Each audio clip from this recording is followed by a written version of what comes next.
श्रोते हो नमस्कार.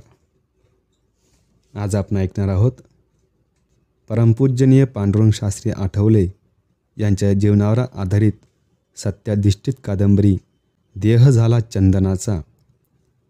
लेखक राजेंद्र खेर. प्रकरण दुसरे. जन्मभूमीचा वारसा. रोहे गावाकडे कुठूनही दृष्टिक्षेप टाकला तरी ते गाव विलोभनीय दिसतं. निसर्ग सौंदर्याचं आंदण या गावाला लाभलेलं आहे. गावात प्रवेश केल्याबरोबर या सौंदर्याचं पदोपदी दर्शन होतं. नवख्या माणसाला तर प्रथमदर्शनीच गावाचं ते मोहक रूप मोहून टाकतं. रोहे गावात प्रवेश करतानाच कुंडलिका नदी प्रत्येकाचं स्वागत करते. ही कुंडलिका नदी पश्चिम वाहिनी आहे. रोह्याची रखवाली करण्याचंच काम जणू तिच्याकडे आलेलं आहे, कारण तिला ओलांडून गेल्याशिवाय गावाची गाठ पडत नाही.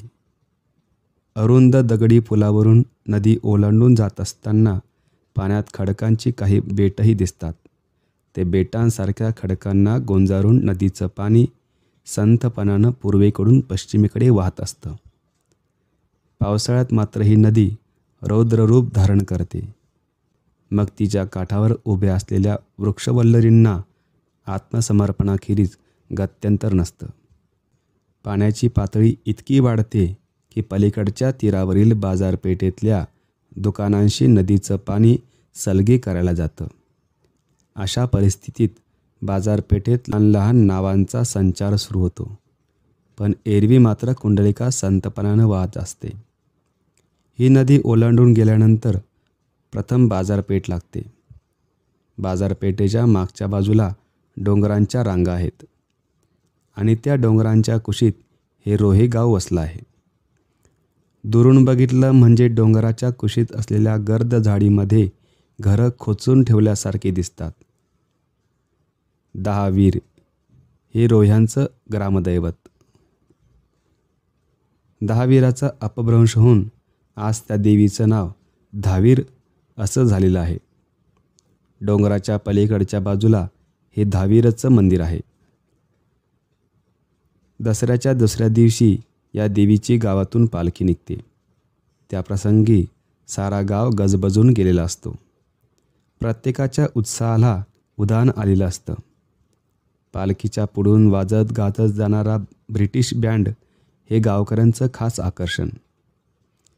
बाहेरगावी राहणारी रोहेकर मंडळी त्या दिवशी पालखीला आवर्जून उपस्थित राहतात. देवीची कृपा संपादन करणं ही रोहेकर मंडळींच्या दृष्टीनं परम वांछनीय गोष्ट. मात्र पालखीचं दर्शन चुकवणं हा त्यांच्या दृष्टीनं अक्षम्य अपराध असतो. भोपी हा या ग्रामदेवतेचा पुजारी. गावकऱ्यांच्या दृष्टीनं तो अतिशय भाग्यवान समजला जातो. पूर्वजन्मीच्या सुकृतानं त्याला हे भोपीपद प्राप्त झालेलं आहे अशी गावकऱ्यांची धारणा असते. देवीची पूजा अर्चा आणि अन्य व्यवस्था तोच बघत असतो. अस्पृश्यांना मात्र देवीच्या भक्तांनी अजूनही दूरच ठेवलेला आहे. त्यांना मंदिराची पायरी ओलांडता येत नाही. खोबऱ्याचा प्रसाद त्यांना बाहेरच्या बाहेर लांबूनच मिळतो. परंतु त्याबद्दल कुणालाही खेद वा खंत वाटत नाही. परंपरागत हे असंच चाललेलं आहे. नवरात्रात या दहावीर देवीची 9 दिवस जत्राही भरते. रोहे गावाची वस्ती साधारण 3-3.5 हजारांची. गावातली बहुतेक घरं मातीत बांधलेली.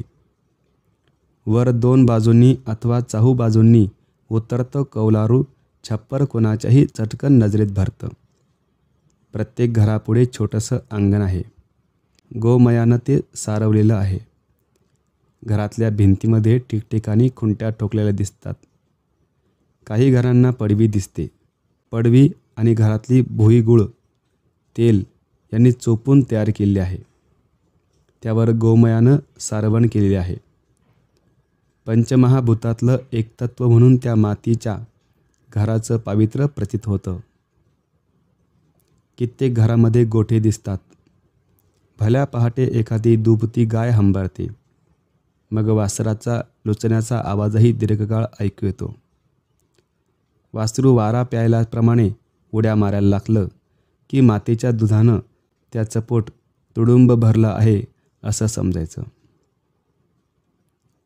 मग चरबीत दुग्धधारेचं नर्तन चालल्याचा आवाज कानी पडतो.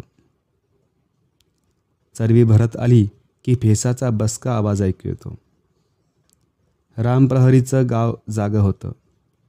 काही घरांमधून घनश्यामाची भूपाळी गुणगुणल्याचा मंजूळ आवाज कानी पडतो. त्याचवेळी घराची आणि मनाची साफसफाई सुरू होते. रोहे हे गाव तसं आचारविचारांनी सनातनी आहे. गावाचे सारे व्यवहार परस्परांशी जखडलेले आहेत. काळानुरूप त्यात कोणी बदल केला तर ते अनुचित मानलं जातं. मेहंदळे हे रोहे गावाचे खोत, तर लक्ष्मणराव आठवले हे त्या गावाचं भूषण. मधल्या आळीतल्या मेहंदळांच्या भव्य वाड्यावरून पुढे गेलं म्हणजे लक्ष्मणरावांचं दुमजली घर लागतं. जवळपास 10 गुंठे जमिनीत हे छोटेखानी टुमदार घर उभं आहे. हे घर बांधण्यापूर्वीच एक मनोरंजक कथा आजही प्रचलित आहे. द्वारकानाथ देशमुख या नावाचे लक्ष्मणरावांचे एक मित्र होते. ते आणि लक्ष्मणराव एकाच वेळी रोह्यात आले. दोघांनाही रोह्यात स्थायिक व्हायचं होतं, म्हणून ते जागेच्या शोधात निघाले. त्यावेळी नेमक्या 2 जागा विकाऊ होत्या. त्यातल्या एका जागेबद्दल अशी वदंता होती की त्या जागेत मुलं जगत नाही. आता काय करायचं असा त्या दोघांसमोर प्रश्न पडला. ती जागा कोणी घ्यायची असं प्रश्नचिन्ह त्यांच्यासमोर उभं राहिलं. तेव्हा त्यांनी चिठ्ठ्या टाकल्या. तेव्हा द्वारकानाथ देशमुखांच्या वाट्याला ती अशुभ समजली जाणारी जागा आली. द्वारकानाथांनी नाईलाजानं ती जागा खरेदी केली. आज मात्र त्यांच्या मातोश्री घराच्या अंगणात नातवंडांच्या गराड्यात बसलेल्या दिसतात. एवढंच नव्हे तर मुलाचे पाय पाळण्यात दिसतात. या म्हणीप्रमाणे त्यांचे चिरंजीव चिंतामणराव पुढे चांगलंच नाव कमवणार अशी चिन्ह त्याच वेळी दिसायला लागली होती. लक्ष्मणरावांच्या वाटेला आलेल्या 10 गुंठे जागेत त्यांनी एक घर बांधलं. कुंटे नावाच्या त्यांच्या एका स्नेहानंच ते या घराचं बांधकाम केलं होतं. लक्ष्मणराव आठवले यांचं हे घर उत्तराभिमुख आहे. घरासमोरचा रस्ता पश्चिम अंगाला आहे. एखाद्या पांढऱ्या रेबिनीप्रमाणे डोंगराकडे गेलेल्या या रस्त्याला दक्षिणेकडून उत्तरेकडे उतार आहे. लक्ष्मणरावांच्या घरासमोर म्हणजे रस्त्याच्या पलीकडच्या बाजूला मोकळी जागा आहे. पूर्वी तिथे मोठं तळं होतं, परंतु त्या जागेवर सतत केरकचरा पडत गेल्यामुळे ते तळं पुरतं बुजून गेलं होतं. अधूनमधून त्या दिशेनं दुर्गंधीही येत असे. एवढंच नाही तर त्या तळ्याच्या ठिकाणी भूतपिशाच्यांचं वास्तव्य आहे अशा अफवाही गावात पसरल्या होत्या. त्यामुळे फारसं कोणी त्या तळ्याकाठी फिरकत नसे. तेव्हा लक्ष्मणराव एक दिवस हातात कुदळ फावडं घेऊन निघाले आणि स्वतः तळं साफ करू लागले. ते पाहून गावाची मंडळी त्यांच्या मदतीला धावून आली आणि ते तळं त्यांनी पूर्ववत स्वच्छ केलं. तिथून येणारी दुर्गंधी आता बंद झाली आहे. भूतपिशाच्यांनीही आपला मुक्काम हलवला असावा. त्या तळ्याच्या उजव्या बाजूला एक शिवालय आहे, तर डाव्या बाजूला काही कौलारू घरं दिसतात. लक्ष्मणरावांच्या घराच्या परसदारी एक गोठा आहे.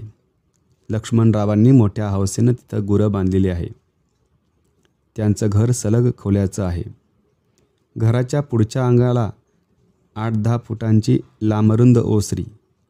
ओसरीच्या डाव्या बाजूला 2 कोरीव कोनाडे, तर समोरच्या बाजूला पायऱ्यांच्या शेजारी लाकडी कठडा आहे. कठड्याच्या उभ्या लाकडांवर सुंदर कोरीव काम केलेलं आहे.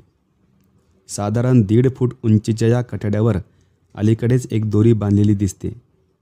ही दोरी बांधण्याचा हेतू हा की अवखळ नातवाला कठड्याहून खाली उडी मारता येऊ नये.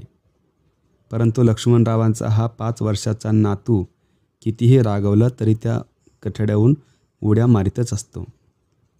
या दोरीमधून सफाईदारपणानं आपलं अंग काढून घेऊन कठड्यावरून उड्या मारण्याचा त्याचा उपक्रम चालूच असतो.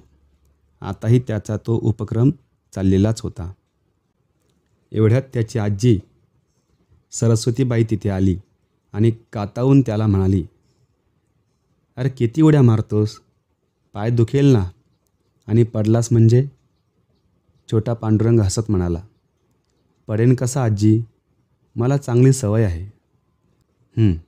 उड्या मारूनच सवय झाली आहे, दुसरं काय. पण आता पुरे कर पांडुरंग, लागेल तुला. खरोखर तुझ्या पायांना धरबंद कसा नाही?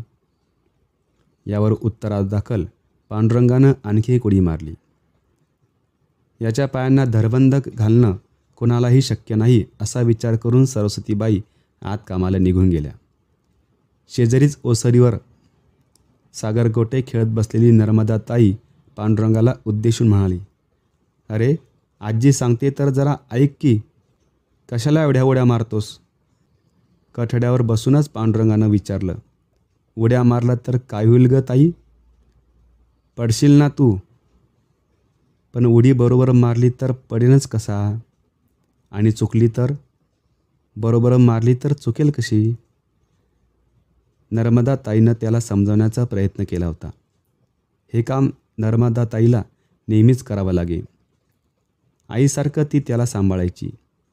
आपल्या धाकट्या भावावर तिचं निरतिशय प्रेम होतं. पांडुरंगापेक्षा ती जेमतेम 4.5 वर्षांनी मोठी होती. पण त्या वयातही तिला चांगली समज आलेली होती. आपले आईवडील दूर आहेत या गोष्टीची ती पांडुरंगाला कधीही जाणीव होऊ देत नसे. त्यांची आई पार्वतीबाई आणि वडील वैजनाथ शास्त्री त्यावेळी मुंबईला राहत होते. या दोघांना त्यांनी रोह्यात आजी आजोबांकडे ठेवलं होतं. त्या दोघांना आजी आजोबांची माया लाभत होती. परंतु पांडुरंगाला नर्मदाताईकडून आईचीही माया मिळत होती. त्याच मायेनं ती पांडुरंगाला पुढे म्हणाली, तुझी उडी मुळीच चुकणार नाही हे खरं, पण आता उडी मारणं थांबव आणि माझ्याजवळ येऊन बस. तिचं बोलणं पांडुरंगाला पटलं. तो तिच्याजवळ जाऊन बसला. एवढ्यात अंगणाच्या बाजूचं फाटक वाजलं. दोघांनीही तिकडे बघितलं. लक्ष्मणराव बाहेरून आले होते.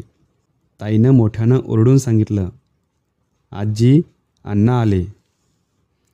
सरस्वतीबाई लगबगीनं बाहेर आल्या. अण्णा तोपर्यंत फाटकाच्या शेजारीच उभे होते. सरस्वतीबाई दिसल्याबरोबर ते म्हणाले, चला पाणी द्या. सरस्वतीबाईंनी अंगणात पाणी नेऊन ठेवलं. अण्णांनी डोईचा फेटा बाजूला काढून ठेवला. सदराही काढला. मग त्यांनी भराभर पाणी अंगावर घेऊन स्नान उरकलं. स्नान उरकल्यावर ते धाबळी नेसले आणि पायऱ्या चढून घरात गेले. ओटीवर नर्मदेच्या शेजारी बसलेल्या पांडुरंगाकडे बघून जाता जाता अण्णा म्हणाले, काय म्हणतोय आमचा झकास पांडुरंग? नर्मदा हसून म्हणाली, तो काही म्हणत नसतो, तो फक्त करीत असतो. अण्णांनी विचारलं, आज कोणते उद्योग केले? उद्योग नेहमीचाच, मगापासून कठड्याहून उड्या मारतोय हा तुमचा झकास पांडुरंग. झकास पांडुरंग ही उपाधी पांडुरंगाला शाळेतल्या मुलांनीच दिली होती. अण्णांबरोबर तो रोज शाळेत जाऊन बसायचा. रोह्यात तेव्हा एकमेव हायस्कूल होतं. अण्णांच्या घरावरून पुढे जाऊन डावीकडे वळलं म्हणजे ही शाळा लागायची. शाळेत जाण्यासाठी जेमतेम 3-4 मिनटं चालावं लागे. या मेहेंदळे हायस्कूलमध्ये अण्णा शिक्षक होते. इतिहास हा विषय ते शिकवायचे. 5 वर्षांचा पांडुरंग रोज त्यांचं बोट धरून शाळेत जायचा.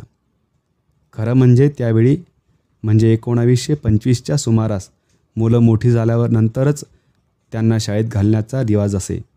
परंतु अण्णांच्यामुळे छोट्या पांडुरंगाला शाळेत येऊन बसण्याची सवलत मिळे. लहान असल्यामुळे पांडुरंग पहिल्या बाकावर जाऊन बसत असे. तो तेजस्वी बालक अंगावर घातलेल्या शुभ्र कपड्यामुळे आणखी तेजस्वी दिसायचा. इतर मुलांचे कपडे मळके असत, कपड्यांवर डाग पडलेले असत. आधीच मळकट झालेल्या कपड्यांना मुलांनी बोरू पुसलेला असे, त्यामुळे त्या मुलांच्या कपड्यांचा अवतार झालेला असे. पांडुरंगाचे कपडे मात्र पांढरे शुभ्र आणि स्वच्छ धुतलेले असायचे. अण्णांचंच ते कार्य असे. अण्णा रोज पांडुरंगाचे कपडे स्वतः धुवायचे. त्या कामात हयगय झालेली त्यांना मुळीच खपत नसे. ते पांढरे शुभ्र कपडे अंगावर चढवून जेव्हा पांडुरंग शाळेत जाऊन बसायचा तेव्हा इतर मुलांमध्ये तो उठून दिसायचा. वर्गातली इतर मुलं त्यावेळी गमतीनं त्याला झकास पांडुरंग म्हणायची. अण्णाही अधूनमधून त्याला या उपदीनं संबोधायचे. नर्मदेच्या आत्ताच्या बोलण्यावर ते पांडुरंगाला म्हणाले, पाय आता उगाच शेणवू नकोस. आज आपल्याला भुवनेश्वराला जायचे चालत. पांडुरंगानं उत्साहानं विचारलं, ताई पण येणार ना? हो तर, आपण तिघांनीच जायचे दुपारी. आज शाळेला सुट्टी आहे ना? पांडुरंगानं पुन्हा विचारलं, अण्णा आपण आत्ताच जायचं का? जाऊया ना. घरात जाता जाता अण्णा म्हणाले, नाही, आत्ता मला नित्यकर्म करायचे आहे. एवढं बोलून ते आत निघून गेले. पांडुरंग काही वेळ विचारात पडला. त्याच्या मनात कोणते विचार चाललेत याचा नर्मदेला कोणताच थांगपत्ता लागला नव्हता. कठड्यापाशी जाऊन ती रस्त्याकडे बघू लागली. रस्त्यावरची वर्दळ आता वाढली होती. उन्ह चांगलीच वर आली होती. रस्त्यापलीकडे असलेल्या घरापुढल्या आम्रवृक्षांमधून सूर्यप्रकाश पाझरला दिसत होता. उन्हामध्ये वृक्षांचा पर्णसंभार चमचम करीत होता. तळ्यापलीकडच्या बाजूला असलेलं शिवालय मात्र या सावलीत दडलं होतं.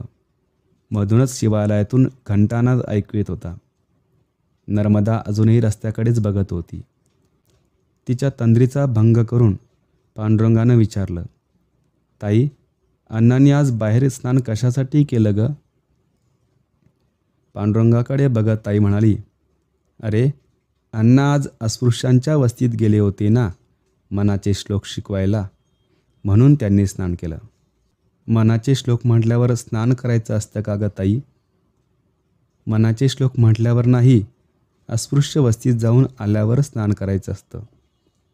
का? अस्पृश्य म्हणजे कोण असतात? अस्पृश्य म्हणजे त्यांना शिवत नाही. म्हणजे ती माणसं नसतात? माणसंच असतात, पण त्यांना शिवत नसतात. का? ती वाईट माणसं असतात का ग ताई? माणसं वाईट नसतात, पण जाऊ दे, तू कशाला एवढा विचार करतोयस? एवढ्यात अण्णा तिथे आले. त्यांनी विचारलं, कसला विचार चाललाय याचा? नर्मदा म्हणाली, कसला नाही अण्णा, काहीतरी प्रश्न विचारत असतो. ओसरीवरच्या तक्क्याला टेकून बसत अण्णा म्हणाले, काहीतरी प्रश्न तो विचारणार नाही नर्मदा. तो अतिशय हुशार आहे. सर्व गोष्टी जाणून घ्यायचा त्याचा परिपाठ आहे. आपणही त्याला योग्यच उत्तर दिलं पाहिजेत. हां, आता काय प्रश्न पडलाय तुला पांडुरंगा? अण्णा, तुम्ही बाहेर स्नान कशासाठी केलं असं मी या ताईला विचारलं तर ती म्हणते त्या माणसांना. कोणत्या माणसांना ग ताई? अस्पृश्य. हो, त्यांना शिवायचं नसतं असं म्हणाली ताई. अण्णांनी एकदम पांडुरंगाला जवळ घेतलं. मग म्हणाले, पांडुरंगा, फार अवघड प्रश्न विचारलास बाळ. काय उत्तर देऊ तुला? त्या दुष्ट रूढींबद्दल सांगून तुला काही कळणार आहे का? मग जणू ती स्वतःशीच बोलायला लागली. देवानं माणूस सारखाच घडवला, पण माणसानंच माणसात भेद निर्माण केला. अस्पृश्यांना दूर लोटलं. त्यांना गावकुसाच्या बाहेर ठेवलं. शिक्षण, शेती, उत्सव, मंदिर अशा अनेक गोष्टींपासून त्यांना वंचित केलं. कशासाठी? कुणी हे भेद निर्माण केले? मला फार फार यातना होतात या गोष्टीमुळे. पण ही बंधनं झुगारून देण्यासाठी मी माझ्या परीनं प्रयत्न करीत असतो. 20 वर्षापासून मी त्यांच्या वस्तीत जात आलो आहे. त्यांना शिक्षण देण्याचा प्रयत्न केला आहे. पण हा बदल एकदम कसा घडून येईल? त्यासाठी काही काळ जावा लागणारच. ही सामाजिक बंधनं मी काही प्रमाणात झुगारून दिलेली आहेत. पण ही बंधनं एकदम सर्वस्वी झुगारून दिली तर समाज मलाच दूर लोटेल. मग मी समाजकार्य कसं काय करणार? तुला कसं काय घडवणार? पांडुरंग तेव्हा अण्णांकडे अवाक होऊन बघत होता. त्यांचं बोलणं त्याला समजत होतं, पण उमजत नव्हतं. या जगात कोणती तरी वाईट चालीरीती आहे आणि अण्णांना ती मुळीच मान्य नाही. इतकंच नाही तर ती वाईट रूढी घालवण्यासाठी अण्णा त्यांच्या परीनं प्रयत्न करीत आहे याची जाणीव मात्र पांडुरंगाला झाली होती. अण्णा काही काळ बोलायचे थांबले होते. तेवढ्यात सरस्वतीबाई हातात कडवेवालांनी भरलेलं ताट घेऊन बाहेर आल्या. खाली बसत त्यांनी विचारलं, कसलं एवढं गंभीर बोलणं चाललंय? नर्मदाताईनंच उत्तर दिलं, काही नाही. पांडुरंगानं नेहमीप्रमाणे प्रश्न विचारला आणि अण्णा त्याला उत्तर देत होते. अण्णा म्हणाले, याचे प्रश्न मात्र विचार करायला लावतात हं. त्यांचं बोलणं संपतंय न संपतंय तोच पांडुरंगचा पुढचा प्रश्न आलाच. आता मात्र प्रश्नाचा रोख सरस्वतीबाईकडे होता. आजी, हे वाल आहेत ना? हो बाळा, पण त्याला मोड कसे आले? भिजत टाकल्यामुळे. वाल भिजत टाकले म्हणजे दुसऱ्या दिवशी त्यांना मोड येतात. भिजत टाकल्यानंतर मोड येतात ही गोष्ट पांडुरंगाच्या मनात ठसली होती. कदाचित त्यानं पुढचा प्रश्न विचारला असता, पण तेवढ्यात अण्णा जागचे उठले होते. उठताना ते म्हणत होते, चला थोडा वेळ मागावर काम करतो. सरस्वतीबाई म्हणाल्या, 10 वर्ष माग चालवणं चाललंय. आता थोडा विसावा घेतला तर नाही का चालणार? शिवाय आज सुट्टीचा दिवस, म्हणून म्हणते विश्रांती घ्यावी. अण्णा म्हणाले, अगं विसावा घेऊन कसं चालेल? तिकडे गांधीजी केवढं कार्य करीत आहे. त्यांच्या कार्याला आपण थोडाफार हातभार लावायला नको का? परदेशी कपडा वापरू नका असं मी ठिकठिकाणी जाऊन सांगत असतो ना. मग आपले कपडे आपण तयार करायला नकोत का? खरं म्हणजे अण्णा पूर्वी टिळकवादी होते. सारं कोकण, विशेषतः कोकणातले चित्पावन ब्राह्मण पहिल्यापासूनच टिळकवादी होते. 1920 साली टिळकांचं निधन झालं. जहाल टिळक युग लौकिकदृष्ट्या संपलं. पुढे गांधीजींचा उदय झाला. तरी पण कोकणातले लोक पूर्वीप्रमाणेच टिळकवादी राहिले होते. अण्णांनी मात्र तेव्हा गांधीवाद स्वीकारला होता. कालानुरूप स्वतःमध्ये बदल घडवून आणण्याचा त्यांचा स्वभाव होता. एकच एक तत्वाला चिकटून राहणं त्यांना मान्य नव्हतं. जहालांकडून मवाळाकडे येण्यामागेही त्यांची काही तत्त्व होती. अण्णा असे तत्वनिष्ठ होते, पण ते कर्मकांडी मुळीच नव्हते. ब्राह्मणाला आवश्यक तेवढंच कर्म ते करीत असत. तसे ते पुरोगामी विचारसरणीचे होते. गांधीवाद स्वीकारल्यानंतर त्यांनी खादीचा प्रचार सुरू केला. खादीच्या प्रचारापूर्वीच म्हणजे 1914 पासूनच त्यांच्याकडे हातमाग आला होता. गांधीजींच्या उदयानंतर हा हातमाग घराच्या पुढच्या अंगणात आला. लक्ष्मणराव स्वतः सूत कातून त्यावर कापड विणायचे. पांडुरंग 2-2.5 वर्षांचा असल्यापासून अण्णांनी स्वतः कापड विणून त्याच्या अंगावर खादीचे कपडे चढवले होते. या खादीला कधी सोडू नकोस बरं, असं त्यांनी पांडुरंगाला सांगितलं होतं. अण्णांनी दिलेला हा खादीचा वसा पांडुरंग पुढे आयुष्यभर जोपासणार होता. मागच्या दिशेनं जाता जाता ते पुढे म्हणाले, या पांडुरंगासाठी नवा सदरा तयार करतो आहे. एकदम झकास होणार आहे. सरस्वतीबाई म्हणाल्या, किती कष्ट घ्यायचे. आज सकाळीच बाहेर जाणं झालंय, म्हणून म्हणते आता विश्रांती घ्यावी. अण्णा म्हणाले, अगं अलीकडे जातो का मी अस्पृश्य वस्तीत? आज खूप दिवसांनी गेलो शिकवायला. 10 वर्षापूर्वी नियमित जात होतो. आता कुठे एवढं जाणं होतंय? पण आज दुपारी भुवनेश्वराला जायचं म्हणताय ना? हो, तर खूप दिवसात पांडुरंगाला तिकडे नेलेलं नाही. पांडुरंगाकडे बघून ते पुढे म्हणाले, दुपारनंतर आपल्याला जायचं आहे हं. जेवण करून थोडा वेळ विश्रांती घ्या आणि आता उड्या मारू नकोस, नाहीतर पाय दुखतील. एवढं बोलून अण्णा मागच्या दिशेनं गेले. पांडुरंग आणि नर्मदाताई हे दोघे सरस्वतीबाईंबरोबर घरात गेले. आत गेल्यानंतरही पांडुरंगाचे अस्पृश्यांबद्दलचे विचार मुळीच थांबलेले नव्हते.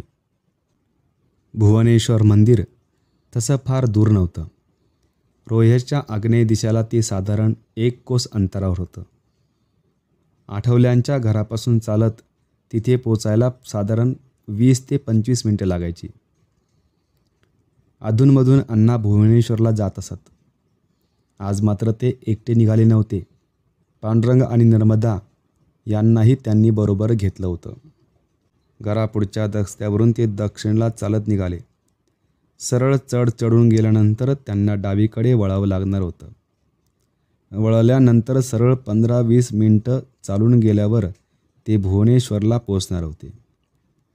चढ चढून वर आल्यावर अण्णांनी त्या दोघांना उद्देशून विचारलं, आपण आधी तळ्यावर जायचं का? दोघेही एकसुरात ओरडले, हो, मज्जा येईल. मग मेहेंदळे हायस्कूलवरून डावीकडे न वळता ते तिघे शाळेच्या पटांगणाच्या मागील बाजूला असलेल्या तळ्याच्या दिशेने निघाले. सूर्य एव्हाना पश्चिमेकडे झुकला होता. डाव्या हाताच्या कौलारू घरावर सूर्याची सोनेरी किरणं पहुडली होती, तर उजव्या हाताच्या घरांची कौलारू छपरं काळवंडलेली दिसत होती. घरांपुढच्या वृक्षांच्या सावल्या रस्त्यावर उतरल्या होत्या. त्यामधून झिरपलेली सूर्यकिरणं रस्त्यावर पसरली होती.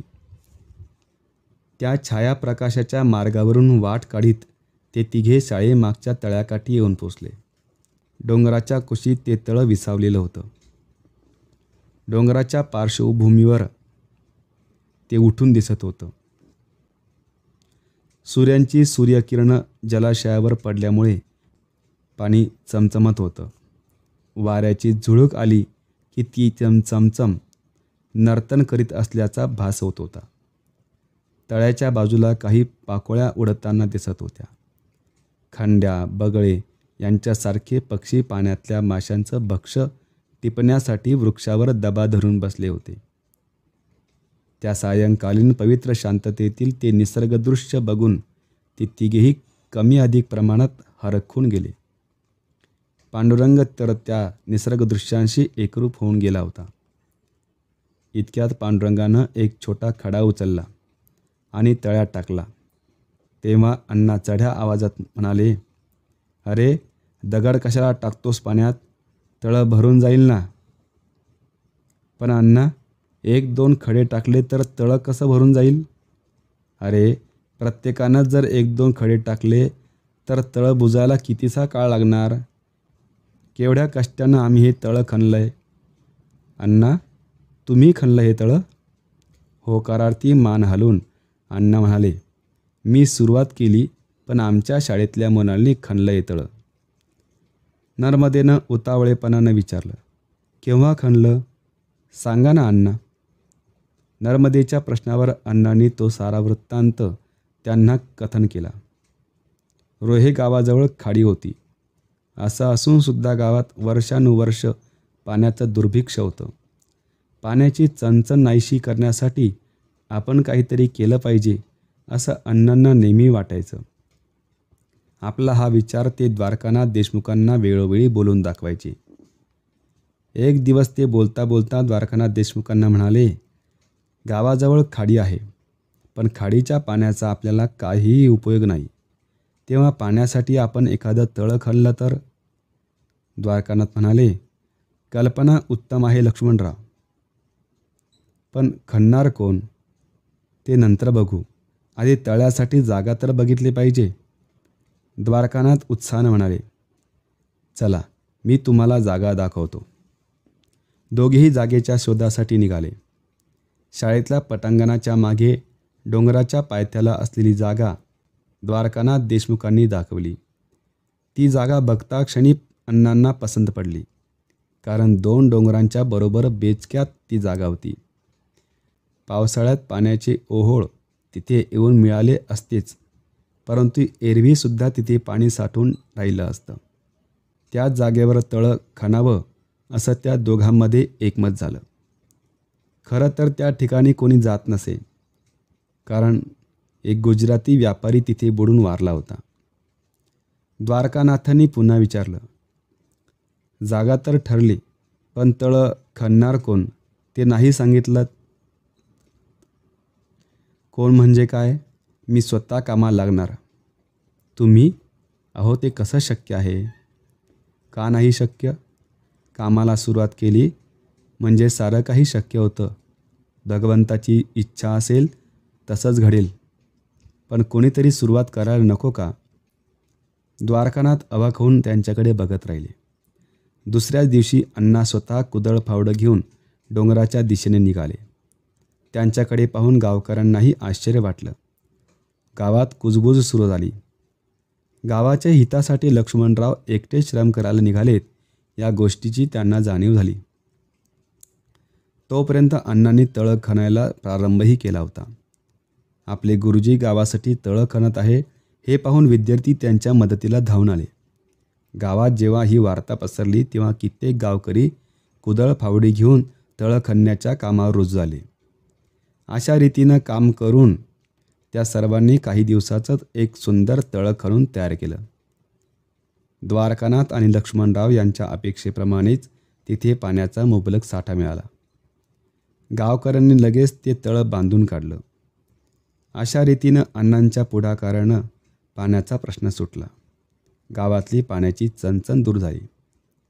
हा सारा इतिहास सांगितल्यावर अण्णा पांडुरंगाला म्हणाले, म्हणून म्हटलं पाण्यात खडे टाकू नकोस. अण्णांचे बोल त्याच्या मनात साठवले गेले. कोणता तरी अनामिक विचार त्याच्या मनात रुजला होता. छोटा पांडुरंग म्हणाला, अण्णा, मी पुन्हा नाही खडे टाकणार. मी मोठा झालो ना की तुमच्यासारखंच काम करणार. ते काम तुला करायचंच आहे पांडुरंगा. चल आता. अंधार पडायच्या आत आपल्याला जाऊन यायचं आहे. अण्णा झपाझप पावलं टाकीत निघाले. नर्मदा आणि पांडुरंग मोठ्या उत्साहानं बागडत त्यांच्या पुढून निघाले. शाळा ओलांडून ते भुवनेश्वराच्या रस्त्याला लागले. काही वेळातच भुवनेश्वराचं कोसभर अंतर काटून ते तिथल्या मंदिरापाशी जाऊन पोचले. भुवनेश्वर मंदिराच्या आसपास त्यावेळी मनुष्यवस्ती मुळीच नव्हती. तिथला सारा परिसर शांतदांत होता. मात्र त्या शांततेत पावित्र्य कोंदून राहिलं होतं. इतर कोणताही ध्वनी तिथे ऐकू येत नव्हता. ऐकू येत होता फक्त अनाहत ध्वनी. भुवनेश्वर मंदिराभोवती आंब्यांची झाडं होती. मंदिराच्या दुसऱ्या बाजूला बकुळीचं भलं मोठं झाड होतं. मंदिरापुढे एक 7-8 फूट उंचीचे दगडी दीपमाळ होती. दीपमाळेतले दिवे मात्र कित्येक दिवसात तेवले गेले नव्हते. मंदिराचं बांधकाम जुन्या पद्धतीचं होतं. वर कौलारू छप्पर होतं, तर छपराच्या खालच्या उतरत्या बाजूला लाकडी नक्षीकाम केलेलं होतं. प्रवेशद्वाराच्या दोन्ही बाजूला लाकडी चौकटीत उभे लोखंडी गज बसवलेले होते. मंदिराच्या आत गेल्यावर समोरच्या बाजूला नंदी होता. त्याला ओलांडून पुढे गेलं म्हणजे देवाचा गाभारा लागायचा. गाभाऱ्यात शिवलिंग होतं.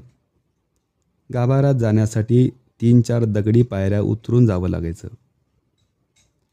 त्या तिघांनी मंदिरात प्रवेश केला तेव्हा अण्णा चटकन डावीकडे वळले. डावीकडच्या कोपऱ्याकडे बघून त्यांनी साष्टांग प्रणिपात घातला. पांडुरंग आणि नर्मदा यांनीही त्यांचं अनुकरण केलं. अण्णांनी त्या मोकळ्या कोपऱ्याला कशासाठी नमस्कार केला हे मात्र त्यांना समजलं नव्हतं. शिवलिंगाचं दर्शन घेऊन आल्यानंतर अण्णा काही क्षण नेत्र मिटून त्याच कोपऱ्यापाशी बसले. पांडुरंग आणि नर्मदा हे दोघेही त्यांच्याजवळ तिथेच स्थानापन्न झाले. काही वेळानं अण्णांनी आपले नेत्र उघडले. आपल्या जागेवरून उठत ते म्हणाले, चला आता समाधीपाशी जाऊन बसू. तिघेही जण मंदिराबाहेर पडले. भुवनेश्वर मंदिराच्या पलीकडच्या बाजूला अण्णांचे आजोबा पांडुरंग पंत यांची समाधी होती. समाधीच्या भोवतीनं अण्णांनी थोडाफार बांधकाम केलं होतं. तिथेच उजव्या बाजूला छोटी छोटी जलाशय होती. जणू मोठी कुंडच. त्यामध्ये कमळं फुललेली होती. तिघेजण समाधीकडे जायला निघाले. वाटेत ते बकुळीचं झाड होतं. बकुळीची काही फुलं भूमीवर पडली होती. नर्मदेनं चटकन थोडी फुलं वेचून आपल्या उंजळीत घेतली.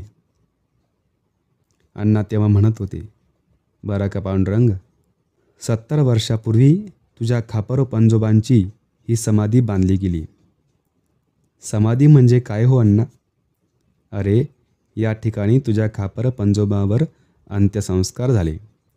त्यांनी संन्यास घेतला होता ना, म्हणून अंत्यसंस्कार झालेल्या जागेवर हे पवित्र स्मारक स्मारक म्हणजे त्यांची आठवण ठेवण्यासाठी बांधून काढलेली पवित्र जागा. स्मारक म्हणजे काय? हा पांडुरंगाचा पुढचा प्रश्न अपेक्षित धरून अण्णांनी त्यासंबंधीही सांगून टाकलं. पण पांडुरंगानं दुसराच प्रश्न उपस्थित केला. अण्णा, संन्यासी म्हणजे म्हणजे ज्ञानेश्वरांच्या आईबाबांनी घेतला होता तोच ना? हो, तसाच.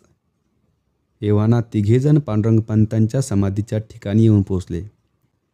छोट्या पांडुरंगाच्या मनात तेव्हा पुढचा प्रश्न घोळत होता. अण्णा समाधीच्या पुढे बसले तेव्हा त्यांच्याजवळ बसून पांडुरंगानं विचारलं, अण्णा, इकडे बघा ना. माझ्या खापरो पंजोबांनी संन्यास कशासाठी घेतला होता हो? ज्ञानेश्वरांच्या आईबाबांसारखं त्यांनाही गावानं वाळीत टाकलं होतं का? छे रे, त्यांनी संन्यास घेतला त्याला वेगळं कारण होतं. कोणतं? सांगेन तुला पुन्हा कधीतरी. आता मात्र इथे माझ्याजवळ स्वस्त बस. मी काय सांगतो ते ध्यान देऊन ऐक. या समाधीवर डोकं टेक. माझ्या हाताहून फार मोठं कार्य घडू दे अशी मनातल्या मनात प्रार्थना कर. हात जोडून तो समाधीवरच्या दगडी पादुकांकडे बघत राहिला. मग त्यानं आपले नेत्र मिटून घेतले. आपल्या अंगात खरोखरच काहीतरी चैतन्य निर्माण होतंय असं त्याला वाटू लागलं. दिव्य ऊर्जास्रोत आपल्या शरीरात प्रसूत झाला आहे हेही त्याला उमगलं. त्याही वयात त्याला त्याची स्पष्ट जाणीव झाली. नर्मदासुद्धा आपले नेत्र मिटून आणि हात जोडून बसली होती. थोड्याच वेळात अण्णांनी आपले नेत्र उघडले. पांडुरंग तेव्हा त्यांच्याकडेच बघत होता. आधीच तेजस्वी दिसणारे त्यांचे निळसर नेत्र अण्णांना आणखी तेजस्वी भासले.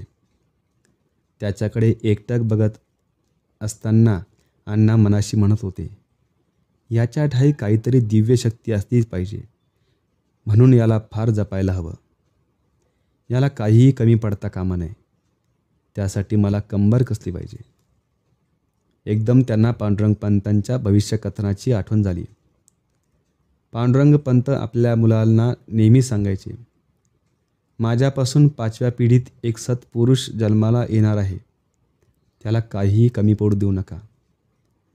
पांडुरंग पंतांचा हा उपदेश अण्णांनी तंतोतंत पाळला होता. आपल्या वारसदाराला काहीही कमी पडू नये म्हणून त्यांनी रोह्याच्या आसपास जमिनी घेऊन ठेवल्या होत्या. जंगलं घेतली होती. आपल्या मिळकतीतले पैसा साठवून त्यांनी या गोष्टी केल्या होत्या. भविष्यात डोकावून बघत वर्तमानात त्याप्रमाणे जगण्याची अण्णांची रीत होती. त्यांच्या या दूरदृष्टीमुळे पांडुरंगाच्या भावी आयुष्याचा भक्कम पायाच घातला जाणार होता. अण्णांच्या मनात पांडुरंगाबद्दलचे विचार चालू असतानाच नर्मदा म्हणाली, अण्णा, निघायचं का? 3 सांज झाली. हो, चला. आज बरोबर कंदील आणलेला नाही. अण्णांचं बोलणं बरोबरच होतं. कारण रोह्यात अजून वीज आलेली नव्हती. आपल्या प्रजेला भुलविण्यासाठी परकीय ब्रिटिश सत्तेनं देशात अनेक सुधारणा घडवून आणलेल्या होत्या. सोयीसुविधा निर्माण केल्या होत्या. आगगाडी, तारायंत्र अशा अनेक सुधारणांबरोबरच वीजही देशात आलेली होती. परंतु त्या विद्युत दीपांचा प्रकाश अद्याप रोह्यापर्यंत फाकला नव्हता. त्यामुळे संध्याकाळनंतर गावात अंधाराचं साम्राज्य पसरायचं. अशा परिस्थितीत रस्त्यातून जाताना कंदिलाची आवश्यकता भासत असे. परंतु आज अण्णांनी बरोबर कंदील आणलेला नव्हता. म्हणून नर्मदेचं बोलणं ऐकून ते लगबगीनं उठले. अंगातला खादीचा सदरा एकसारखा केला. मग पांडुरंगाकडे बघून म्हणाले, निघूया आपण. अंधार पडायच्या आत घरी पोचायला हवं ना? आपल्या जागेवरून उठत पांडुरंगानं विचारलं, पुन्हा केव्हा यायचं इथे? नेहमीच यायचंय. तू पुढे मोठा झालास ना तरी या क्षेत्राला विसरू नकोस बरं. आपल्या आठवले घराण्याचं हे परमपवित्र तीर्थक्षेत्र आहे. कोणत्याही अडीअडचणीच्या वेळी इथे येत जा. तुला मार्ग सापडेल. आपल्या या श्रद्धास्थानाला तू शरण जा. अण्णा पुढे मनाशी म्हणाले, याच्या बाबतीत ईश्वरी योजना काय आहे कुणास ठाऊक. कदाचित हा स्वतःचा मार्ग स्वतःच शोधील. पांडुरंगाला त्यांचं मघाचं बोलणं सर्वस्वी समजलेलं नव्हतं. तरी पण होकारार्थी मान हलवून त्यानं पुन्हा एकदा त्या परमपवित्र समाधीस्थानाला श्रद्धायुक्त अंतःकरणानं नमस्कार केला. मग मात्र ते तिघे तिथून बाहेर पडले. भुवनेश्वर मंदिरावरूनच त्यांना रस्त्याच्या दिशेनं जावं लागणार होतं. मंदिरापाशी आल्यावर अण्णांनी पुन्हा एकदा बाहेरूनच शिवाला वंदन केलं. डावीकडच्या कोपऱ्याच्या दिशेनं बघूनही त्यांनी आपले हात जोडले. मग झपाझप पावलं टाकीत ते निघाले. पांडुरंग आणि नर्मदा ही बहीण भावंडंसुद्धा त्यांच्या बरोबरीने निघाली. रस्त्यावर आल्यानंतर गावाच्या दिशेनं जाण्यासाठी पश्चिमेकडे तोंड करून ते निघाले. सूर्य तेव्हा पश्चिमेकडच्या उंच डोंगर रांगांच्या आड गेला होता. सूर्याचा तांबूस प्रकाश पश्चिमेकडे झुकलेल्या पांढुरक्या ढगांवर पडला होता. त्यामुळे ढगांच्या बाजूनं मात्र नारंगी रंगाची प्रभा फाकली होती. जणू पश्चिम क्षितिजावर नारंगी रंगांची उधळण झाली होती. नारंगी पडद्याच्या पश्चिम भूमीवर ते उंच डोंगर मात्र काळपट करड्या रंगाचे दिसत होते. पश्चिम क्षितिजाकडे झेपावणारा पक्षीगण त्या डोंगरांमध्ये लुप्त होत होता. पांडुरंगाचं मात्र त्या निसर्गाकडे लक्ष नव्हतं. अण्णांच्या मगाच्या बोलण्यावर त्याचे विचार चालले होते. शिवाय अण्णांनी भुवनेश्वर मंदिरात प्रवेश केल्यानंतर दाराजवळच्या डावीकडच्या कोपऱ्याकडे बघून नमस्कार कशासाठी केला होता याचंही कोडं त्याला उलगडत नव्हतं. त्यानं तेव्हाच अण्णांना विचारलं, अण्णा, मगाशी तुम्ही मंदिरात कुणाला नमस्कार केला? कुणाला म्हणजे काय? देवाला. तिथे कुठे देव होता? तुम्ही तर कोपऱ्याकडे बघून नमस्कार केलात. हो, बरोबर. बरोबर ना? मग कुणाला नमस्कार केला ते सांगा की. अरे तिथे मी सांगेन तुला पुन्हा केव्हा तरी. आता अंधार पडायच्या आत घरी गेलं पाहिजे. चला पटापट पावलं उचला. नर्मदा आणि पांडुरंग भराभर चालायला लागले. पायांचा वेग वाढला होता. त्याचबरोबर पांडुरंगाच्या मनातलं विचारचक्रही वेगानं चाललं होतं. पांडुरंग पंत संन्यासी का झाले आणि अण्णांनी मंदिरातल्या त्या कोपऱ्याकडे बघून नमस्कार का केला हे प्रश्न त्याला चांगलेच भांडावत होते. एव्हाना ते शाळा ओलांडून उजवीकडे घराच्या दिशेनं वळले होते. थोड्याच वेळात ते घरापाशी येऊन पोचले. तिन्ही सांज तेव्हा टळून गेली होती. घराघरात कंदील आणि तेलाचे दिवे तेवायला लागले होते. अण्णांच्या घरातही दिवे तेवले गेले होते. अंगणात प्रवेश केल्याबरोबर सरस्वतीबाई त्यांना सामोरे आल्या आणि म्हणाल्या, किती उशीर, तिन्ही सांज टळून गेली. अण्णा म्हणाले, उशीर झाला खरा, पटकन आम्ही हातपाय धुवून घेतो, तोपर्यंत तुम्ही धूपारतीची तयारी करा. मान डोलावून सरस्वतीबाई आत निघून गेल्या. पुन्हा बाहेर येऊन त्यांनी मुलांवरून तुकडा ओवाळून टाकला. म्हणाल्या, एवढ्या उशिरा रानावनातून यायचं म्हणजे हे करायलाच हवं. मग हातपाय धुवून पांडुरंग आणि नर्मदा अण्णांच्या धूपारतीत सामील झाले. धूपाचा सुगंध तेव्हा सर्वत्र दरवळत होता. पांडुरंगांच्या मनातले विचार मात्र मुळीच थंडावले नव्हते. आरती करताना देखील मगाचे प्रश्न त्याच्या मनात उफाळून वर येत होते आणि विचारांच्या आवर्तात सतत फिरत होते.